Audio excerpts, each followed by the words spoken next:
আজকের এই ডিপ ডাইভে স্বাগত।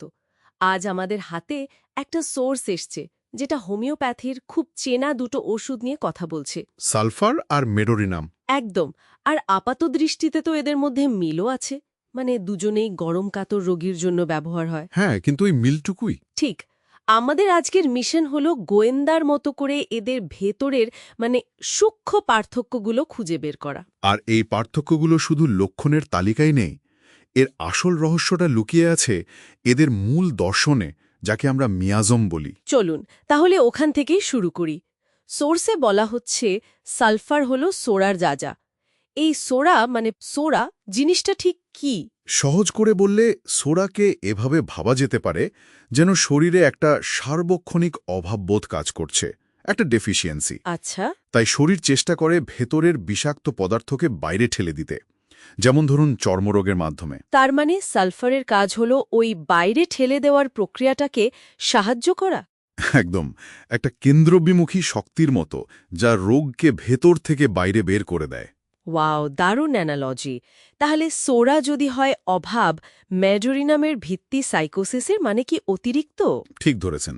সাইকোসিসের মূল কথাই হলো এক্সেস বা আতিশয্য।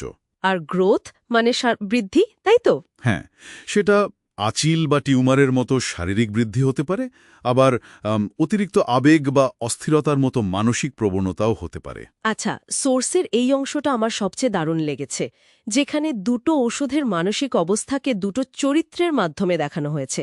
র্যাগেড ফিলসফার আর ক্রিমিনাল অন দ্য রান।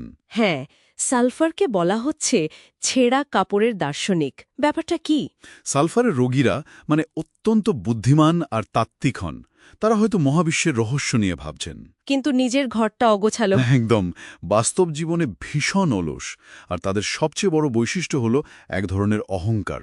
সোর্সের একটা লাইন আছে, তারা ছেঁড়া ন্যাকড়াকেও রেশমি বস্ত্র মনে করে। ওয়াও, ছেঁড়া ন্যাকড়াকেও রেশমি বস্ত্র মনে করে, এটা তো সাংঘাতিক একটা লাইন।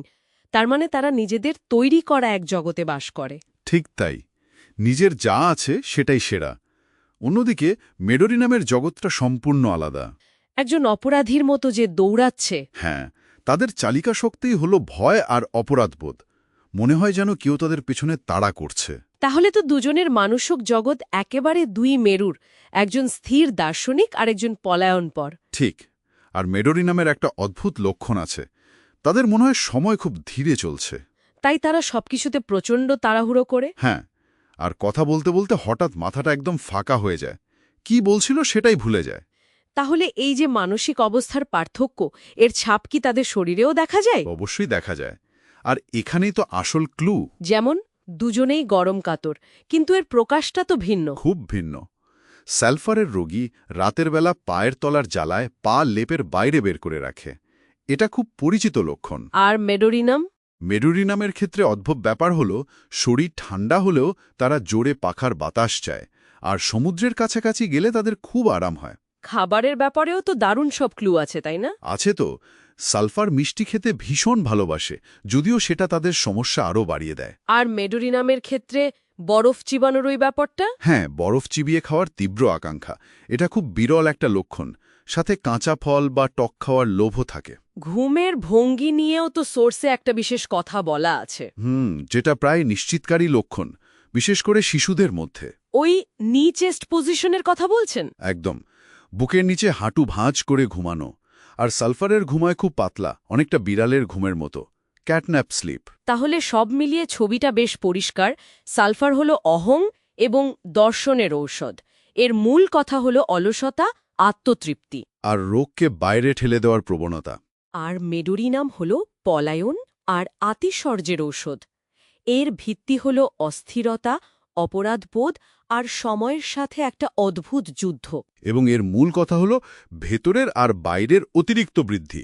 এই ডিপ ডাইভের শেষে আমাদের শ্রোতাদের জন্য একটা ভাবনা রেখে যেতে চাই, যা সোর্স থেকেই নেওয়া। ঔষধ নির্বাচনের সময় শুধু লক্ষণের তালিকা দেখলেই হবে না। রোগীর ভেতরের সত্তাটাকে বোঝাটা জরুরি। হ্যাঁ, নিজেকে এই প্রশ্নটা করতে হবে, রোগী কি তার আত্মমর্যাদা প্রমাণ করতে চাইছে, নাকি সে কোনো গভীর অপরাধ বোধ থেকে পালাতে চাইছে? হয়তো এই প্রশ্নটাই সঠিক পথের দিশা দেবে।